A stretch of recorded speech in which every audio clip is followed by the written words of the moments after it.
back, Fanatic Addicts, to the Fan and Fanatic Pep Rally. And I'm sorry that you couldn't see my face there. But I'm back now. Anyways, welcome back, Fanatic Addicts, to the Fan and Fanatic Pep Rally. So, without further ado, let's get into the first segment, Inside the Mind of the Fanatic. Take it away, partner. All right, first search we have here, Greco-Roman wrestling.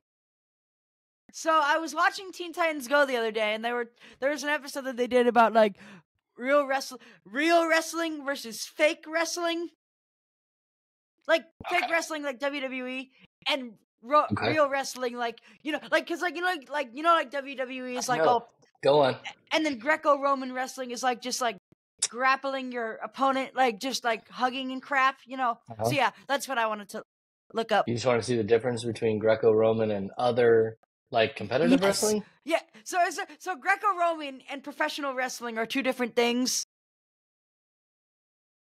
Well, I mean, I don't know. Can you get paid for doing Greco-Roman wrestling?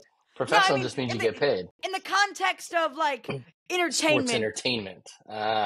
In the context of I would bet if you had on this show someone who did wrestling as sports entertainment, they would tell you definitively it is not fake. The storylines might be sort of predicted. How come I've heard it that the WWE matches are staged? Well, it's they're like stories. They know who's going to win, and they kind of have a script that they're going to follow. But like, do they jump off the rope and land on things? Yes. Do they body slam people? Yes. Now, do they punch people exactly like you might punch somebody in boxing? No.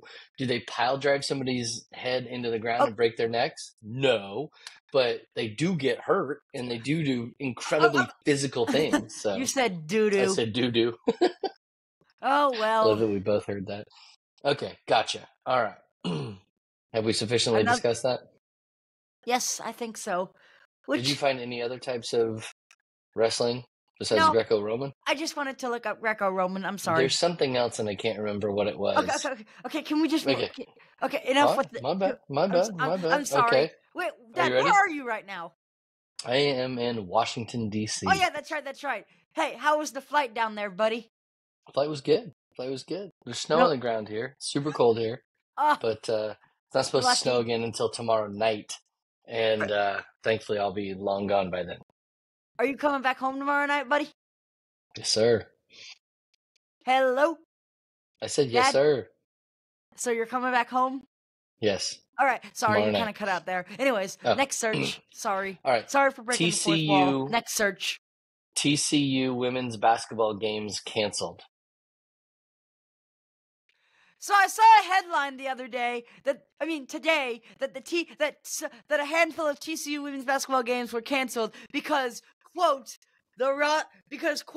not enough players were healthy. So they literally had to have Hey, back away from the microphone, bro. So they literally had to have open tryouts to fill their friggin' basketball team. Like, imagine being like, I mean, if this was the TCU football team, they would probably just get some, I don't know. Well, it looked like the TCU football team maybe had some people they had tried out just a couple of days before when they played in that national championship game, huh? Oh, bro! What national championship game? What national? Don't need to get close to the national championship game? 2 years ago? 1 year ago? You mean the game where they got obliterated? You mean the game where they got obliterated by Georgia, which ironically was the most points Georgia had scored all season? Yep, that's what I mean. Mm-hmm. Wow, that is absolutely crazy. So they didn't have enough players, so they had to cancel Smart the game. is the new king of the SEC. I'm calling it. Did they not have enough players because of because of injuries and stuff? Like health, I don't know. All I know is that I didn't really read into it. All I know is that the TCU women's basketball team had to cancel a few games because their roster was I don't know, too thin. But anyways, shall we move on? I guess so. But anyways, hey Dad, I think Kirby Smart's. Are we moving on? Hold on, wait. I want to say something. I think, now that Nick Saban's retired, I think Kirby Smart's going to be the new king of college football. Okie dokie. Or at least Southeastern Conference football. I mean, but then again, give Hugh Freeze a few years, and maybe he'll get his SEC touch back. You're such a homer. All right. Third search. You ready? And yes, they did lose to New Mexico State, which I will not talk about anymore. The microphones can't handle you talking about that. Yes. Okay. Todd Bowles, reporter, Detroit. I think my brother searched that. I barely remember. Oh yeah. So anyway, did you see the like friggin' so I don't know if you saw I mentioned the tailgate guys group a few pipe rallies ago, but it's this group of Auburn of like of the people that we tailgate with in Auburn, and one of them was talking about, here, let me pull up the text. No, I have my phone right here, so hold on. Can you stall for me while I find this? Oh yes. Yeah. I found it. So anyway, can I play Dad, question. If I play something? I don't think we'll be able to hear it. Just tell us what happened. You don't need to play anything. Just tell us why you searched this.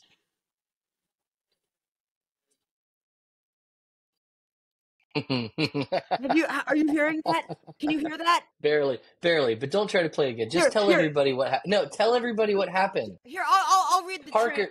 I'll find just tell everybody what happened. I'll find no. I'll find the transcript. We don't need a transcript. Just tell everybody what happened. So a reporter was asking Todd Bowles if the weather was going to be a factor. Who is Todd Bowles? Like, who's playing for people who don't know? The Buccaneers. Okay. And anywho, a reporter asked Todd Bowles about like the weather would like probably the dumbest question. Like, come on, like, dude, it's a pretty good one. It's a dome. Wait, hold on. Okay, you're totally missing the point of it. Okay, move away from the microphone and stop screaming. Stop. Hold on. For saying something like that. You're getting ramped up, and you're getting to hold on, because you're missing. No one listening knows what happened because you're already on the rant. So anyways, do you want me to explain it so we can get the train back on? No, I got it. Okay. So anyways, there was a press conference. I don't know of the date of the press conference, but one of the stenographers, or whatever the heck a stenographer. Wait, what is a stenographer? That's someone who takes down notes. So I don't think it was a stenographer. So one of the reporters was talking, asked the question about how weather is going to be a factor in Detroit. But clearly that reporter has never been to a Detroit Lions game, because if that reporter had been to a Detroit Lions game, she would know if that's a dome that's a retractable roof stadium. So whoever you are, I don't know who you are, but you're an absolute idiot. But just for the sake of sake of getting off the okay, sorry. Let's just say blissfully dumb. We used to say blissfully ignorant. There we go. Ignorance is bliss, my friends. The reporter asked him. And then Todd Bowles goes, gosh, that's so good. What did he say? He says, they play in a dome, right? But technically, but here's my 2 cents about that. Technically, Mr. Bowles, you, sir, are actually wrong. They do not, in fact, play in a dome. They play in a stadium with a retractable roof. And last time I checked, call that a dome. They still put the name Dome on it. No, it's not. Right? It's not called the Ford Dome. This isn't the Pontiac Silver Dome. It's called Ford Field, mind you. That's it. They don't call it anything else. They don't call this building something. What do you mean? It's just Ford Field. What do you mean? The stadium itself is called Ford Field. Yes. What do you mean? The building. The building. Like I thought that would just be the name of the field. You're telling me the entire building is called Ford Field. Not all stadiums have to. Not all field names have to have stadium name. Oh, you mean building like right? Like all other Jordan-Hare Stadium and Pat Dye Field, or may I ask you a question? Are you aware that Doak Campbell Stadium, Bobby Bowden Field? Are you aware that all of those stadiums are college stadiums? Okay. Well, I guess there is one exception to that: GEHA or GEHA Field at Arrowhead Stadium.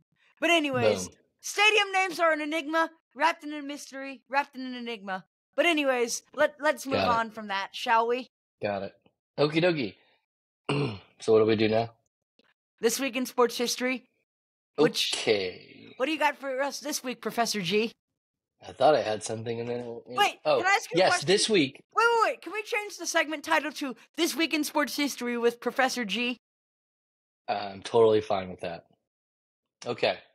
So this week, back in 1995, the Rams, NFL football team, the Rams, announced that they're leaving Southern California and after being there for nearly 50 years or 49 years, and they're moving to St. Louis. So in 1995, the Rams moved from Southern California to St. And Louis. plot twist, they moved back to Southern California. There's my question And for you. speaking of Southern California, hold on. There's my question for you. What year did they move back to Los Angeles? I think I remember seeing somewhere that said it was 2014, but just for so close. 2016. There you go, 2016. Oh, yep. but anyways, speaking of Inglewood, California, have you seen the new Clippers arena? Well, hold on a second. I never said a thing about Inglewood, California. That was going to be my next question. But the Rams are in Inglewood now. Hold on.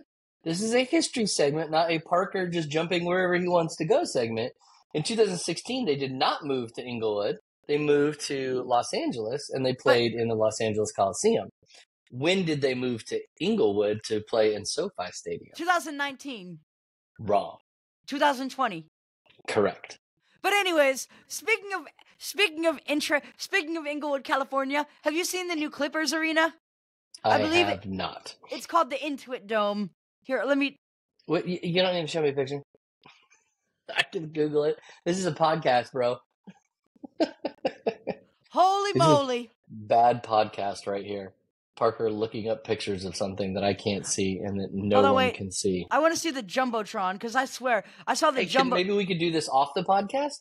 Nah, it's this okay. Is not relevant? All right, tell us who's coming up next. Coming up next, we'll be talking to someone that's very near and dear to my heart. My small group leader who happened to play college football at the University of Houston, Mr. Charlie Jordan. So, tune in on Tuesday to see how that goes. For my broadcast partner, Ryan Grelecki, this is Parker Grelecki saying, you've been listening to the Fan and Fanatic Pep Rally. Bye! Wait a minute. Like, you've already recorded that episode? No, we interview him. Okay, we're going to interview him tomorrow. We don't have... And then air it Tuesday. My bad. Oh, for crying out. But anyways... I broke the programming wall. This is the video. This is the video board. Look. Impossible. I can't see it. It looks like a halo. That's another great podcasting moment right there. All right. Just look up Intuit Dome Jumbotron and then all right, bye. Thank goodness for the magical digital editing. Bye. No, that's not getting edited. That needs to stay.